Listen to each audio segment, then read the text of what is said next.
হিন্দু অধিকার রক্ষার লড়াইয়ে আত্মবলিদানকারীদের প্রতি শ্রদ্ধা নিবেদনে কান্নামারি ভারত সেবাশ্রমের মাঠ সন্দেশখালীতে শ্রদ্ধাঞ্জলি সভায় উপস্থিত হয়ে হিন্দু বিরোধী তোলামূল সরকারের বিরুদ্ধে গর্জে ওঠে উৎখাত করার আহ্বান জানালেন বাংলার জনপ্রিয় সনাতনী জননেতা তথা রাজ্য বিধানসভার বিরোধী দলনেতা সম্মানীয় শ্রী শুভেন্দু অধিকারী মহাশয়।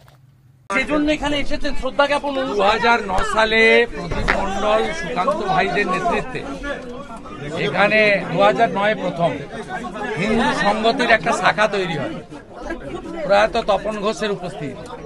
সেই সময় থেকে এরা টার্গেট এবং এদেরকে টার্গেট করে 17 সালে মমতার পুলিশ 3 মাস জেলে ফেলে আর 2019-এ আজকের দিনে জামাই ষষ্ঠীর দিন ছিল, এদেরকে নৃশংসভাবে হত্যা করে লাশ গায়েব করে দেওয়া হয় এবং এই পরিবারগুলি যে মামলা করেছিল মমতার পুলিশ শাহজাহান কাদের মোল্লাদের চার্জশিট থেকে নাম বাদ দিয়ে দিয়েছিল। তারপরে আমরা গত বছর এই মামলা হাইকোর্টে যাই যে সিবিআইকে তদন্ত করতে হবে, মূল অ্যাকিউজদের এরা বাদ দিয়েছে। সেই হিয়ারিং কনক্লুড হয়েছে, অর্ডার রিজার্ভ হয়েছে, আমরা হোপফুল যে এরা বিচার পাবে।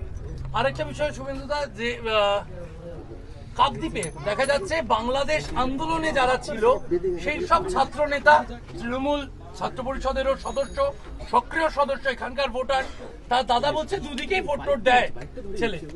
কয়েক লক্ষ আছে, কয়েক লক্ষ আছে। 7 শেখ তো 3 বার ভোট দিয়েছে, আনসারুল বাংলার জঙ্গি। অনুব্রত মণ্ডলের কেসে জাতীয় মহিলা কমিশন তারা পুলিশ সুপারের রিপোর্ট তলব করেছিল।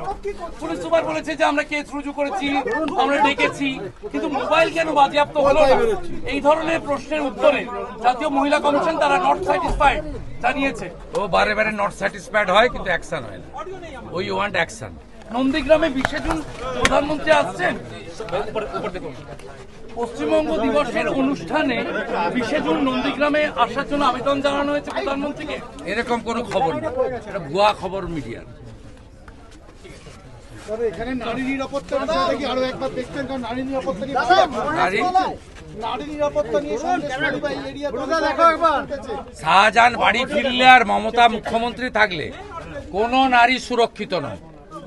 মমতা ব্যানার্জির দক্ষিণস্থ অনুব্রত বলছে আইসিকে তোর স্ত্রী আর তোর মাকে ধর্ষণ করবো, 1 বার না 5 বার।